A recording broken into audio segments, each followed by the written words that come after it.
going, everyone? My name is Kobe Johnson. I'm currently deployed to Afghanistan. Just want to give a shout out to all my friends, family back home, and go Panthers. How about that? Big Kyle Allen fan there. Well, Go he's Panthers. a Panthers He's a big fan. Kyle I was Allen going to fan. say Jim is a Panther fan. Back here on First Things First, and a big thank you to all of our veterans and active members of the military who are celebrating with us in studio today. Thank you very much for being here. All right, let's get back to it. We'll get to some Cowboys in just a second, but first, a couple of highlights you may have missed. Texas high school football, Allen High's Tajon Jackson reached way back for a beautiful one-handed catch. Oh, that's spectacular. Yeah, one-handed catch in traffic like that, and then check out the wheels at the end. And he's I'm thinking he's a righty because he tucked it in his right arm, but he went and got this with his left hand over the defender. Oh, that is a spectacular play. Well, college football, Miami of Ohio against Ohio. Jack Sorensen maintains focus, secures the circus catch. That's a touchdown. Jenna, usually we're talking about the chip drill with somebody from the defensive side of the ball coming down with it, but how about the heads-up play by that receiver right there, focusing on that, and then getting the toe tap at the end, making sure he's got a foot in bounds. That's a great play. And that's what you think of when I say tip drill, Canty? Moving on, college hoops. Southwestern TCU. R.J. Nembhard found Desmond Bain for an alley-oop. Oh, okay. It's a nice one, too. Oh, okay. You want to give the guy props for jumping? Let me watch. And challenging at the ring? Yes, I do. Come on, man. Yes, Stop I do. it, man. He went up and contested. It's a two-on-one break. He's probably not going to be successful, but at least he didn't stand there like a mannequin trying to take some weak sauce charge. He went up and contested. Look, I get that you don't want to feel bad about getting dunked on your entire life, but listen, you got to stop giving props to guys that get put on highlight reels. You got to stop it. How dare you? All right, here we go. On to some Sunday Night Football now. Vikings in Dallas to face the Cowboys. Two teams having very similar seasons, almost mirror images of each other. Both have elite running backs. Both have elite wide receivers, maybe elite defenses, you could say. And both have quarterbacks with a plethora of questions surrounding them. Here's Cowboys quarterback Dak Prescott ahead of Sunday's pivotal game. We control our destiny, so every game is the biggest game to me.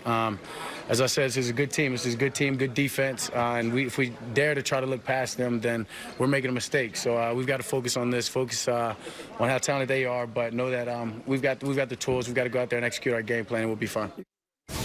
Chris, I'll start with you. I sat down and looked at both these games. I said, well, clearly the edge goes if you from top to bottom, they are very similar teams. So who does have the edge in this game? Well, here's the thing. It's going to come down to the team that plays better situational football. And I know that sounds a little bit cliche, but we always refer to third down, the money down in the NFL, being able to sustain drives or being able to get off the field. Red zone, of course, and then end of half, end of game scenarios. But what I want to focus on is what team has the ability to force the other team's quarterback to make mistakes. That's where this game will be won and lost. You talk about how evenly matched these two teams are. I mean, both teams have offenses and defenses inside the top 10 in NFL rankings as far as yards and points. So this is going to be almost like the Dallas Cowboys looking in the mirror at themselves. And so when I look at the Minnesota Vikings and the way that Kirk Cousins played, I feel a lot better about that as opposed to what I've seen from Dak Prescott. Coming off of the bye week against the New York Giants, I was underwhelmed by that Cowboys offense in the first half, save a couple of play-calling blunders by Pat Shurmur. The Dallas Cowboys are going to go into the half at a deficit against the New York Giants, who are a two-win club. So if you're a championship contending team, that's not the kind of performance that you would expect. That looked a lot different than what the Minnesota Vikings were coming off of. Even though they lost to the Kansas City Chiefs with no Pat Mahomes, they're playing against a solid club that will be in the postseason on the road in Arrowhead. So in looking at the two teams, I just feel like from a consistency standpoint, the Minnesota Vikings are more dependable than the Dallas Cowboys. Well, you guys both nailed what is one of the most interesting parts about this game, which is the similarities between the teams. Last week, and Cowboy fans got all mad at me, but I think it's accurate. I said the Dallas Cowboys are the Minnesota Vikings with better PR.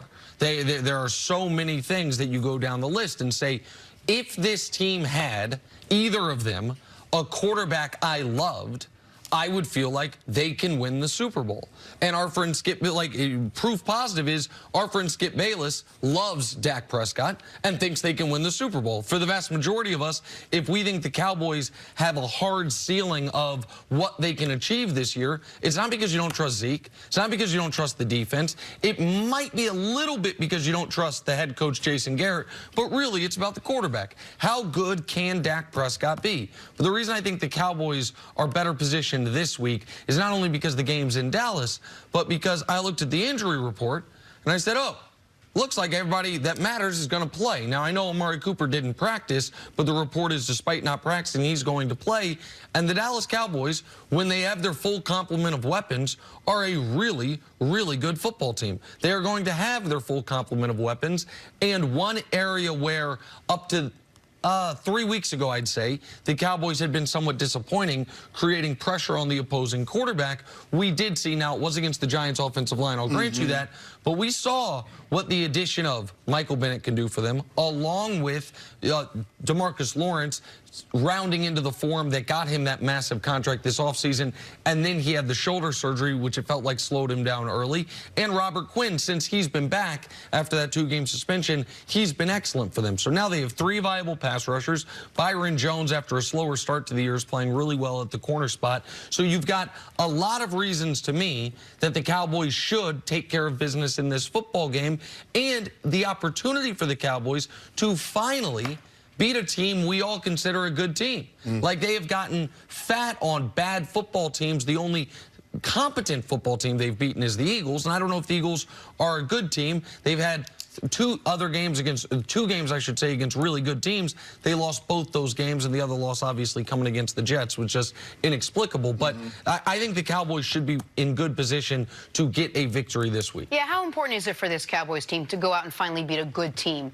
Maybe do something not just to show the league, but to separate themselves from the Eagles a little bit, and to show themselves, give themselves a little confidence moving forward. Well, I think the last point you made is probably the most important. The Cowboys playing with a lot of confidence going down the stretch, because the Eagles are going to be right there. The Eagles have shown throughout the course of this season, in gotta-have-it situations, they're going to come up big with a win. They did it on the road in Green Bay in a short week. They did it against the Buffalo Bills in Orchard Park, which is a sneaky tough place to play. I mean, so the fact is that this Eagles team has been hanging around all year, and we know they have the talent. Now, they do have a date with the Eagles in Philly later on in the season, but I think it's important for this Cowboys team to be playing well when they go into that game. You want to start playing your best football around the end of November going into December. This is about the time that championship contending teams start to pick it up a little bit. Until this point in the season, the Dallas Cowboys have underachieved. We need to see more from this team if we're going to count them in the picture of contenders in the NFC. But the concern for the Cowboys, particularly if they can't beat the Vikings at home,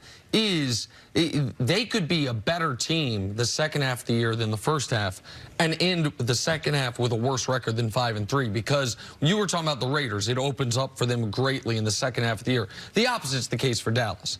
Their next 7 weeks, tell me the worst team.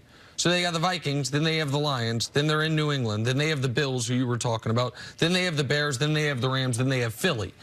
We can say the Lions and the Bears aren't great football teams, but I don't think anyone has played either of those teams that year and looked at them the way you look at the Falcons this season, the way you look at the Jets this season, even though the Cowboys lost to the Jets. Those are all viable teams. Those teams run the gamut from mediocre to very good. After the first half of the year, you played a bunch of the dregs of the NFL. If you can't beat the Vikings when they are coming off what I would consider a tough loss for them, because not only did the Chiefs not have Dalvin Cook, but did the Chiefs not have Patrick Mahomes, but Dalvin Cook did not get going for Minnesota. If you can't beat them in this spot when you're fully healthy, then you start looking at the schedule and saying, all right, can the Cowboys win the division any way other than by default? If they win this week, then it's like maybe they can go on a second-half surge the way they did last season. If not, then it's just a mediocre team in a mediocre division that's going to be fighting with another mediocre Philadelphia Eagles. And the interesting part about this is which quarterback you trust more moving forward, because they do have such similarities. We're going to get to that in a little bit. But coming up, will Pat Mahomes return to his MVP form Sunday? That's next. This is First Things First. I didn't mean to take the shot at the Falcons. I know we got a Falcons fan in the crowd.